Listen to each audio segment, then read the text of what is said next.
राधे कृष्णा जय बोलो गंगा मैया की जय। जय बोलो हिमाचल पर्वतराज की जय। जय बोलो भारत माता की जय।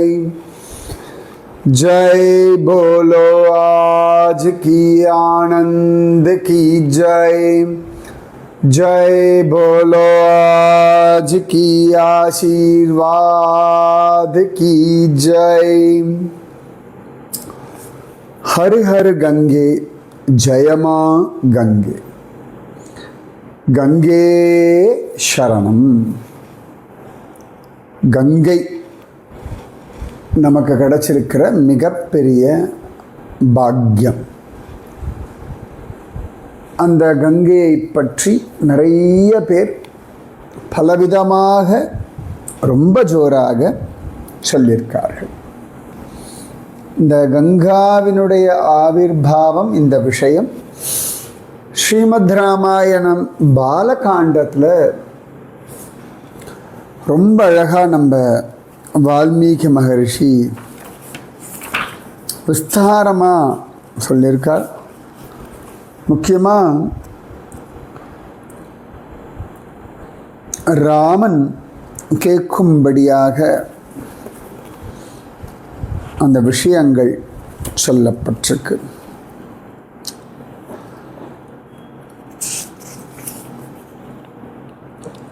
அந்த பாலகாண்டம் 43வது சர்க்கத்தில் நாம் ஒரு 27 ஸ்லோகத்துக்கு அப்புறம் அப்படியே நேரம் நாம் ஸ்ரீமத் பாகவதம் போயிட்டோம். பகீரத தபஸெல்லாம் முடிச்சுட்டு 43வது சர்க்கம் பாலகாண்டம் 27வது ஸ்லோகம்.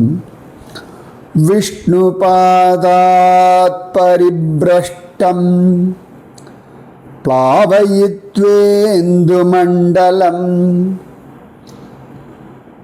तत्शङ्करशिरो भ्रष्टं भ्रष्टं भूमितले पुनः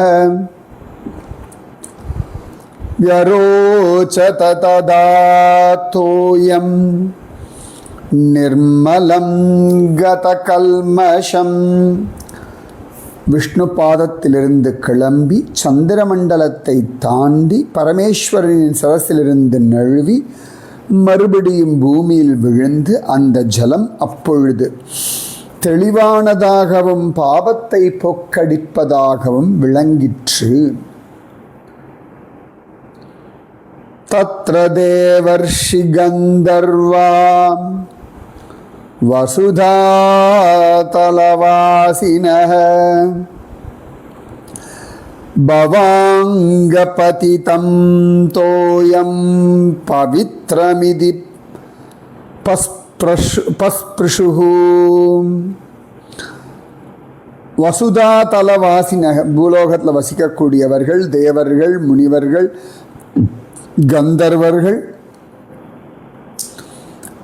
பகவானுடைய திருமேனியில் இருந்த இந்த தீர்த்தத்தை புண்ணியமானது என்று பெரிதும் பாராட்டினார்கள்.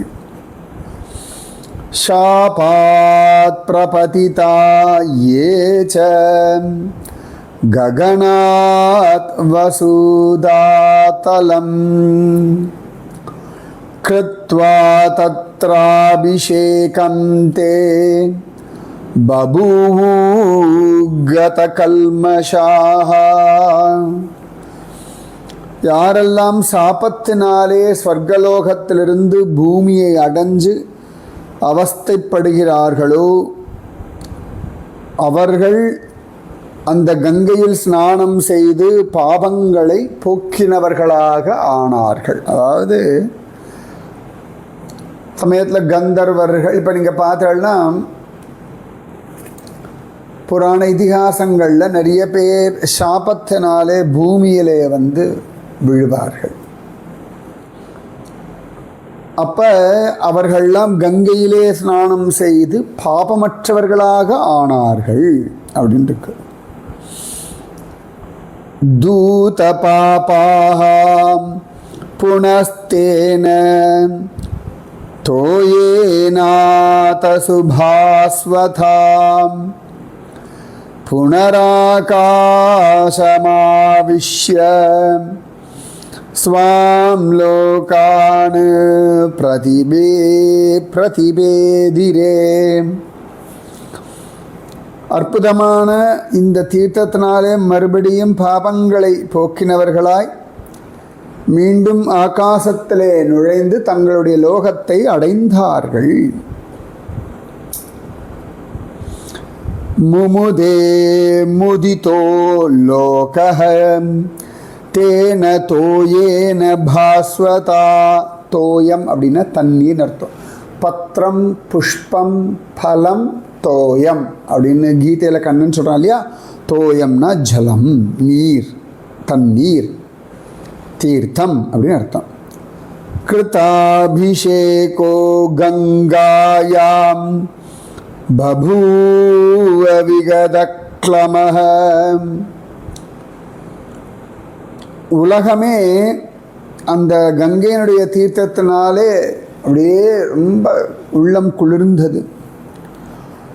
கங்கையிலே ஸ்நானம் பண்ணதுனாலே லோகமே பாவனமாயிடுத்து.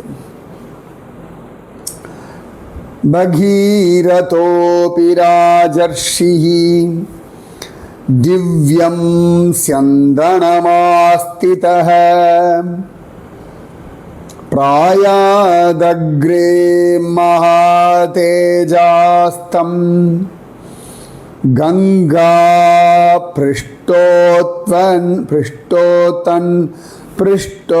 பிருஷ்டதோன்வகாத். மகா தேஜஸ்வியான ராஜஸ்வியான பகீரதனும் திவ்யமான ரதத்தில் ஏறினவராய் அவர் முன்னாடி போனார். கங்கை அவரை பின்தொடர்ந்து அவர் செல்லும் பாதையில் சென்றாள். வழக்கத்தில் நதி போகும் வழியில் நதிக்கரையில் நாம் போவோம், இப்படிதானே வழக்கம்.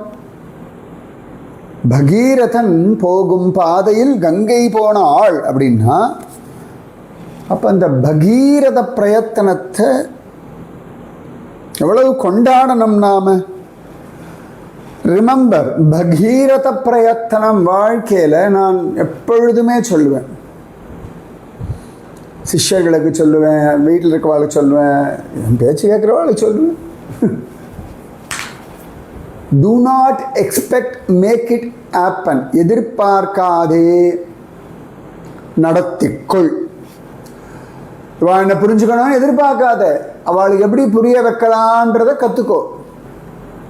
அவர்கள் உனக்கு இதெல்லாம் புரிஞ்சுட்டு நடத்தணும்னு எதிர்பார்க்கறத விட இவர்கள் எனக்கு இதெல்லாம் நடத்துறதுக்கு நான் என்ன பண்ணலாம்னு யோசி. புரியுறதா? குழந்தை எப்படி ஒரு 3 மாதம் 4 மாதம் 6 மாதம் குழந்தைன்னு வச்சுக்கோங்க, அந்த குழந்தைக்கு பசி அது எதிர்பார்க்காது, அது அழும். பகவான் சொல்லி கொடுக்குறான், அழு அப்பொழுதுதான் உனக்கு கிடைக்கும், வாயுள்ள பிள்ளை பிழைக்கும். உடம்பு முடியலையா, அழு. அப்போ நீ பால் கொடுத்தா குடிக்காது, உன்னை சமாதானப்படுத்தினா சமாதானமாகாது. வைத்தியம் எடுத்து அழிச்சுட்டு போகிறதை அவர் மருந்து கொடுக்குற வரைக்கும் அழு அப்படின்றான். தூக்கம் வர்றதா, அழு. அப்போ அம்மா என்ன பண்ணுவா, சில குழந்தைக்கு பால் கொடுப்பா, சில குழந்தைக்கு தாலாட்டு பாடுவா, சில குழந்தைய தூளியில் போட்டு ஆட்டுவா, ரைட்? அப்புறம் தான் சமாதானமாகும். அப்போ இதுதான் மெத்தட். என் கணவன் என்னை புரிந்து கொள்ளலேன்னு நீ புலம்பினால் பிரயோஜனம் இல்லை. புரியுறதா?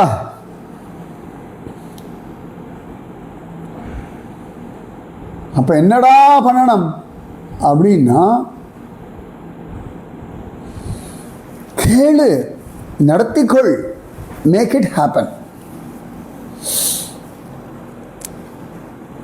அம்மா அப்பா கொண்ட புரியலையா, புரியவை. ஆஃபீஸில் உன்னுடைய தேவை அவளுக்கு புரியலையா, உனக்கு இன்க்ரிமெண்ட் வேணுமா, புரியவை. உனக்கான மரியாதை இல்லையா, மரியாதையை எப்படி வாங்குவதென்று பாரு. நீ எல்லாத்தையும் சகிச்சுண்டு போக வேண்டிய அவசியம் இல்லை. சீதம் உஷ்ணம் சுகம் துக்கம் சிலதெல்லாம் தான் சகிச்சுக்கணும். இப்போ எனக்கு அடிபட்டது, டாக்டர் சொன்னார் 2-3 மாதம் நீங்கள் have to be in the home. Yes, ஒத்துக்கிறேன். அதை ஒத்துண்டாலும் அந்த அந்த நேரத்துக்குள்ளே நான் என்ன பண்ண முடியும், அதை பண்ண முடியும். அதை நான் ஒத்துக்கிறேன் அப்படின்னா டென்ஷன் ஆகும். என்னடா 3 மாதமா வீட்டில் உட்காந்துருக்கணுமா, அது எப்படி அப்படின்னா நடக்காது. சரி 3 மாதம் நான் உட்காந்து அழகாக அப்படி கங்கா விஷயம் மற்றதெல்லாம் சொல்ல, ராதா கல்யாணம் சொல்ல முடிஞ்சது, ஹோலி வைபவம் சொல்ல முடிஞ்சது. ரைட், அந்த மாதிரி தானே. இப்போ அதே வந்து யாராவது என்னை புரிஞ்சுக்கணும்னு நான் ஆசைப்பட்டால் நடக்காது. இப்போ சில பேர்லாம் ஃபோன் பண்ணி என்ன குறித்து எப்படி இருக்கு, நான் சொல்லுவேன், ஏம்மா ஒன்றும் வேண்டாம், எனக்கு அடிபடுது, நான் மெசேஜ் போட்டாச்சு, சம்மந்தப்பட்டவர்கள்லாம் விஷயம் தெரிஞ்சுது. அதில் சில பேர்லாம் என் மனைவிகிட்டே பேசினா, என் மனைவியே நேராக பார்த்தா அவர்கிட்டையும் விஷயத்தை கண்டாச்சு. அப்புறம் தனியாக மெசேஜ் வாட் ஹேப்பன் குருஜி. நான் சொன்னேன், to you have any sense? இல்லை அக்கறை நாள் என்ன அக்கறை நாளே கேட்குறேன். நான் தெளிவாக நான் சொல்லியாச்சு, விஷயம் தெரிஞ்சாச்சு. Then what you have to do? Pray பண்ணணும், பிரார்த்தனை பண்ணணும், நாமஜபம் பண்ணணும், நன்னா இருக்கணும்னு நினைக்கிறேன். அதை விட்டு திருப்பி என்ன ஆச்சுன்னு கேட்கறது ஒரு வம்பு. அது வந்து அக்கறையெல்லாம் கிடையாது. அதனால நான் அடிப்பட்ட போது தான் சொன்னேன், எனக்கு யாரும் ஃபோன்லாம் பண்ண வேண்டாம், டோன்ட் சென்ட் மீ மெசேஜஸ். இதில் சில பேர்லாம் 1.5 மாதம் பார்க்கவே இல்லை, நான் நிறைய மெசேஜ் அனுப்பினேன். இது எதுவுமே கோபம் இல்லை, புரிஞ்சுக்கணும். நீங்கள் ஹவ் யூ ஹாவ் டு ரியாக்ட்ன்றதுக்கு சொல்கிறேன். 1.5 மாதம் கழிச்சு கடைசியாக அந்த மெசேஜ் பார்த்து வாட் ஹேப்பன் குருஜி, ஃபோன் வேறு. அது நான் நன்னா இருக்கேன், இப்போ பரவாயில்ல, வீட்டுக்குள்ளே நடமாடின்னு இருக்கேன், காட்ஸ் கிரேஸ் இம்ப்ரூவ்டுன்னா, அப்போ வந்து என்னாச்சு குருஜி சாரி என் மெசேஜே தெரியாதுன்னு. நான் சொன்னேன், 1 மாதமாக நீ மெசேஜ் பார்க்கலாம், அது என் குற்றம் இல்லை. நவ் ஐ எம் ஆல்ரைட், நான் இப்போ நல்லா இருக்கேன், அவ்வளோதான். திரும்பி என்ன ஆச்சுன்னு கதை நான் சொல்ல மாட்டேன்னுட்டேன். Why should I? ரைட். அதே சில பேர் புதுசாக பார்ப்பேன், எங்கள் ஃப்ளாட்லன்னா சார் ரொம்ப நாளாக ஆகும், ஊர்லேயே இல்லையா அப்படின்னா, இல்லை சார். சில பேருக்குலாம் சொல்ல மாட்டேன், இல்லை சார் வீட்டில் தான் இருந்தேன், பிஸியாக இருந்தேன், அவ்வளோதான். அதே சில பேர் ரொம்ப அக்கறையோடு என்ன ஆச்சு குருஜி அப்படின்னா கேட்கும், அப்போ சொல்லுவேன். So depends upon. இப்போ ஆஃபீஸில் கூட வேலை செய்கிறவாளோ, மேலே இருக்கிறவாளோ, கீழே வேலை செய்கிறவாளோ ஒழுங்காக மரியாதையாக நடத்துலன்னா, நீ மனசுக்குள்ள புலமை, நீ வாழ்க்கை என்ன புரிஞ்சுக்கணும், நீங்கள் தான் பேசணும், நீங்கள் தான் உங்களுக்கான மரியாதையை வாங்கி கொள்ள வேண்டும். புரியுறதா? பகீரதன் அதான் பாருங்க, அவன் எதிர்பார்க்கல, முயற்சி செய்தான், வாங்கி கொண்டான். இப்போ கங்கை அவன் பின்னாடி வரா. பகீரதோபி ராஜர்ஷி திவ்யம் சந்தனமாஸ்திதः பிராயாது அக்ரே முன்னாடி போனா மகாதேஜா தம் கங்கா பிருஷ்டதோ அன்வகாத்து. அவன் பின்னாடி போனாலாம் கங்கை. அவன் பின்னாடி போறா. மகா தேஜஸ்வியான ராஜஸ்வியான பகீரதன் திவ்யமான ரதத்தில் ஏறி முன்னாடி போனா கங்கை அவன் பின்னே சென்றாள். அப்போ உங்களுக்கு என்ன வேணும்? இந்த கங்கையை போல இல்லை, பகீரதன் போல உங்களுக்கு தபஸ் இருந்தா கங்கை அனுபவிச்சிடலாம், அவ்வளவுதான். எனக்கு கங்கை கரையை பார்க்கணும், எனக்கு கங்கை கரை ஒரு 10 நாள் வாசம் பண்ணணும். பகீரதன் நினச்சிக்கோங்க, பிரார்த்தனை பண்ணுங்க, நடத்தி கொடுப்பாள். என்ன ஆச்சரியம் தெரியுமா? பாருங்க பின்னாடியே தேவாகா சர்ஷிகணாகாம் தேவாகா சர்ஷிகணாகா சர்வே தைத்ய தானவ ராட்சசாம் கந்தர்வ யக்ஷ பிரவராம் சகின்னர மகோரகாம். ராமா, திரும்பி ராமன் கிட்ட வந்துட்டோம். ராமா, யார்? விஸ்வாமித்திரர் சொல்லிட்டு இருக்கார் ராமன் கிட்ட. ராமா, எல்லா ரிஷிகணங்களோடு கூடின தேவர்கள், ரிஷிகணங்கள், தேவர்கள், தைத்தியர்கள், திதியினுடைய பிள்ளைகள் தைத்தியர்கள், தானவர்கள், ராட்சசர்கள், கிண்ணறர்கள், மகாநாகர்கள், கந்தர்வர்கள், யக்ஷர்கள், அப்சரஸ்கள், அதுக்கப்புறமா நீரில் வாழக்கூடியவைகள் எல்லாம் பகீரதனுடைய ரதத்தை பின்தொடர்கிறவர்களாய் சந்தோஷமாக கங்கையை தொடர்ந்து பின் சென்றார்கள். முதலில் பகீரதன் போக, அவன் பின்னே கங்கை போக, கங்கை பின்னே இவ்வளவு பேர் வந்தார்கள். யதோ பகீரதோ ராஜாம் ததோ கங்கா யசஸ்வினீம் ஜகாம சரிதாம் ஸ்ரேஷ்டாம் சர்வ பாப பிரணாசினி. ராஜா பகீரதன் எந்த வழியில் சென்றானோ அந்த வழியில் யசஸ்வினி அப்படின்னா புகழ் வாய்ந்தவளான, புகழ் பெற்றவளான, சரிதாம் சிரேஷ்டாக, சரிதான நதி, நதிகளுள் சிரேஷ்டமானவளான, சர்வ பாப பிரணாசினியான, எல்லா பாவங்களையும் அழிக்கக்கூடியவளான கங்கை சென்றாள். ஸோ பகீரதன் பின்னாடி கங்கை போனது. அப்படிப்பட்ட கங்கையின் வைபவத்தை தான் நாம் கேட்டுருக்கோம். ஸோ அந்த கங்கை பூமியில் வந்த நாள் தான் கங்கா தசமி, ஜேஷ்ட மாசம், சுக்லபக்ஷ தசமி. ஜேஷ்ட மாசம் அப்படின்னா ஆணி மாசம்னு வரும். அதுக்கு அடுத்தது தான் ஆஷாட மாசம். ஆஷாட சுக்லபக்ஷ ஏகாதசி தான் பாண்டரங்கனுடைய ஏகாதசி. சரியா? தேவசயனி ஏகாதசின்னு. அந்த ஏகாதசிக்கு அப்புறம் வர்றது தான் என்ன வரும்? குரு பூர்ணிமா வரும். சாதுர்மாசிய விரத சங்கல்பம். இது ஜேஷ்ட மாசம் சுக்லபக்ஷ தசமி. ஜேஷ்ட அப்படின்னா ஆணின்னு அர்த்தம். ஆணி மாதம். அந்த ஆணி, ஜேஷ்டனா ஆணின்னு அர்த்தம் இல்லை, ஆணி மாதம்னு அர்த்தம். ஜேஷ்டனா மூத்த அப்படின்னு அர்த்தம். ஜேஷ்ட குமாரன், ஜேஷ்ட குமாரதி, ஜேஷ்டாதேவி முன்னாடியே சொல்லியிருக்கேன். அப்போ அந்த ஜேஷ்ட மாசம்ன்றது சாந்திர மாச வளர்பிறை, சந்திரன் அடிப்படையாக கொண்ட சாந்திர மாச வளர்பிறை தசமி 10ஆம் நாள் கங்கையுடைய அவதார தினம். கங்கை பூமியில் இறங்கின நாள் கங்கா அவதாரண தினம். இப்போ கங்கா சப்தமின்னு ஒன்று இருக்கு.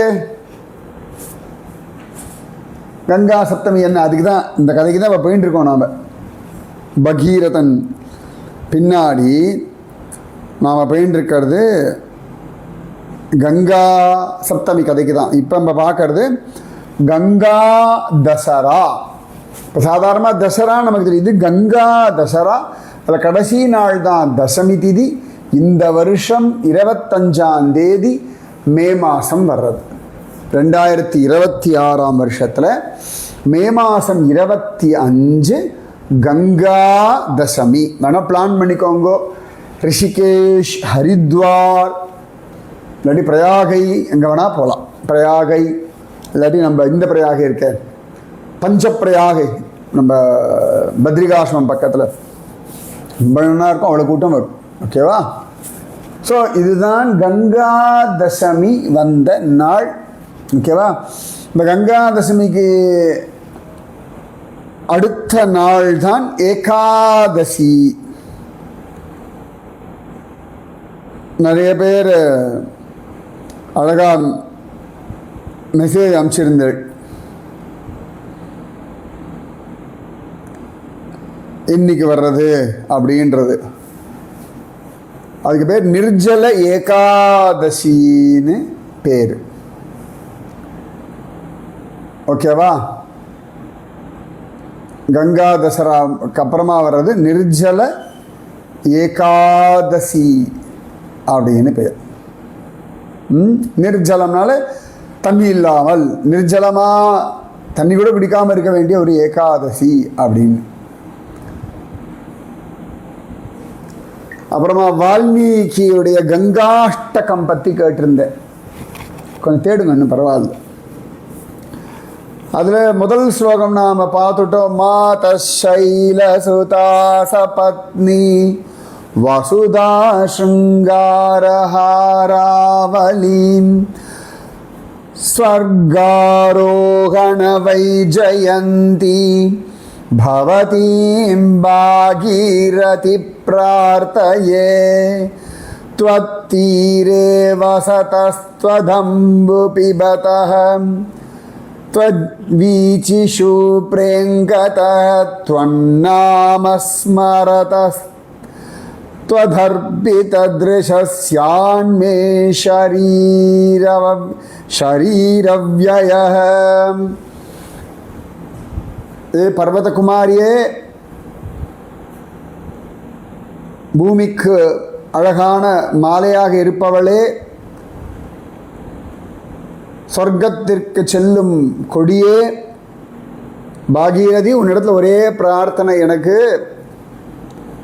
உன்னுடைய தீரத்தில், உன்னுடைய நதி தீரத்தில் வசிக்கணும், உன் தண்ணீரை குடிக்கணும், உன் அலைகளில் விளையாடணும், உன் நாமத்தை ஸ்மரிக்கணும், உன்னிடத்தில் சரீரத்தை ஒப்படைச்சிட்டு உன்னை பார்த்து கொண்டே சரீரத்தை விடணும் அப்படின்ற.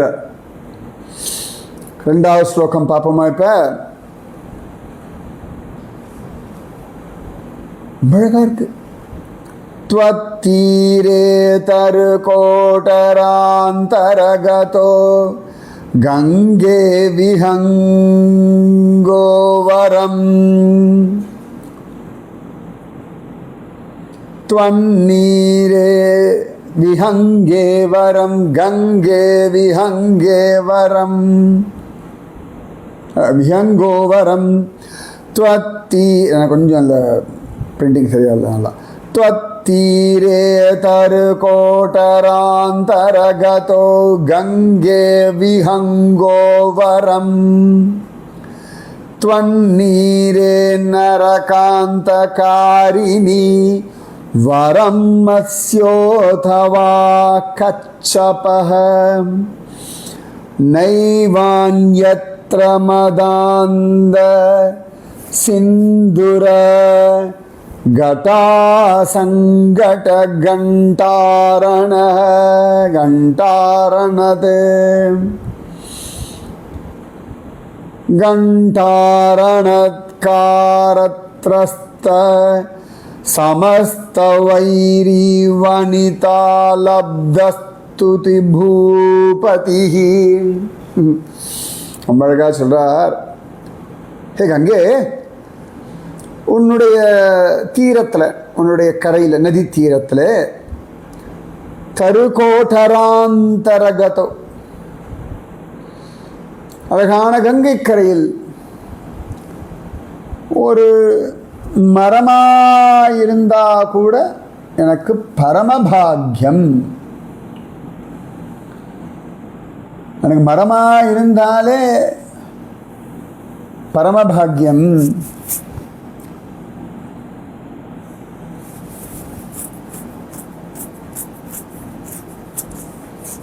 அழகா உன்னுடைய ஜலமோ எல்லா விதமான பாபங்களையும் நாசம் பண்ணக்கூடியது. அந்த ஜலத்தில் ஒரு மத்ஸ்யமாகவோ ஆமையாகவோ இருந்தாலும் கூட எனக்கு பாக்கியம், எனக்கு அப்படி ஒரு அனுகிரகத்தை பண்ணு அப்படின்ற. அது அது அது அப்படி ஒரு ஜென்மா கிடைச்சா அஹோபாக்கியம் எனக்கு.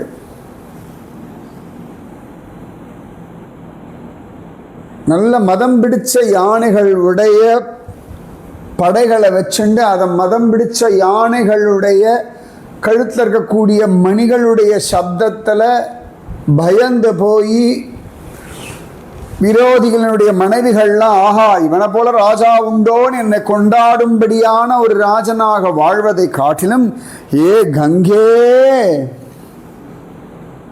ஏ கங்கே, உன்னுடைய கரையில் மரமாகவோ உன்னுடைய ஜலத்தில் மீனாகவோ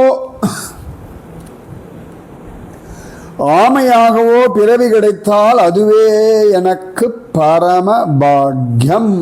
சில இடங்கள்ல உன்னுடைய கரையிலே மரத்திலே ஒரு குகையிலே மரத்திலே ஒரு பொந்திலே வாழக்கூடிய பட்சியாகவோ இல்லைன்றா ஜலத்திலே ஒரு மீனாகவோ ஆமையாகவோ வாழ்கின்ற வாழ்க்கை பரமபாகியம் உடையது. மதநீர் பெருகுகின்ற யானைகள் உடைய ராஜனாக வாழ்வதை காட்டும். அதுவும் அந்த மதநீர் பெருகக்கூடிய யானைகளுடைய மணிகளின் சப்தத்தில் விரோதி ராஜாக்களின் மனைவிமார்கள் பிள்ளைகள் எல்லாம் நடுங்கி எனக்கு ஜெயகோஷம் போடும்படியான ஒரு பூபதியாக இருப்பதை காட்டிலும், ஏ கங்கே, உன்னோடு சம்பந்தப்பட்ட மரமாகவோ பறவையாகவோ அல்லது மீனாகவோ ஆமையாகவோ நான் இருப்பது பரமபாகியம். ஏதேனும் என்றேனோ வால்மீகியை போலேன்னு சொல்லிடலாம் போல இருக்கு. அவ்வளவு சிரேஷ்டம் இந்த கங்கா. ஜெய் போலோ கங்கா மையா கி ஜெய். மீதி விஷயம் அடுத்ததில் சொல்லுவோம். ராதே கிருஷ்ணா. ஜெய் போலோ கங்கா மையா கி ஜெய். ஹர் ஹர் கங்கே, ஜெய மா கங்கே, கங்கே शरणम. जय बोलो भगीरथ महाराज की जय. राधे कृष्ण.